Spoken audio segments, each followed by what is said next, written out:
In the latest of our roadside maintenance videos, we're going to show you what to do if you snap your rear mech or rear mech hanger out training. This is a situation which actually is very hard to get out of, but if you've got the patience and the right tools with you, it can be done and you should be able to bodge it so you can ride home. What we're going to try and do is make this into a single speed bike. To do that, we're going to have to take the rear mech completely off, which requires Allen keys, and we're also going to have to shorten the chain, which requires a chain tool. This multi-tool here has both on there, so we're going to go through those steps now.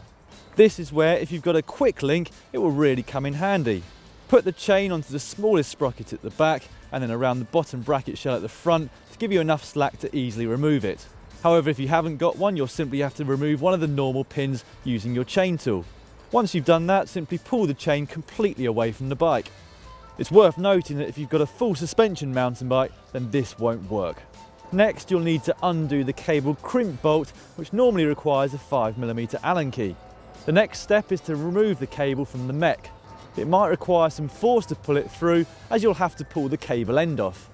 At this point, the rear mech should come completely free of the bike, but you'll want to make sure that your cable is safely tied away from your wheels.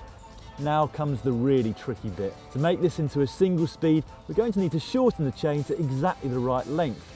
We're also going to want to put it onto the small ring at the front and then a cog at the rear, which gives it the straightest alignment. If you don't do that, the chain's going to want to skip either upwards or downwards, and that cog's likely to be somewhere around the middle of the cassette.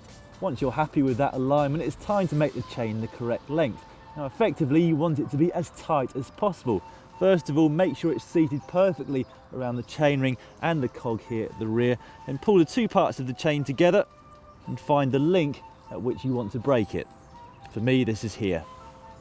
Now, it's important to mention that if you took the link completely out when you first broke the chain, it's going to be very important to leave the link slightly in this time, because you're going to need that to put the chain back together. That is, unless of course you've got a quick link, in which case you'll need to take the pins out at both ends, leaving two female ends to put together. It's at this point that it's really handy if some of this pin is protruding through the inside of the chain. That will help keep the two ends of the chain together whilst you get the chain tool in place.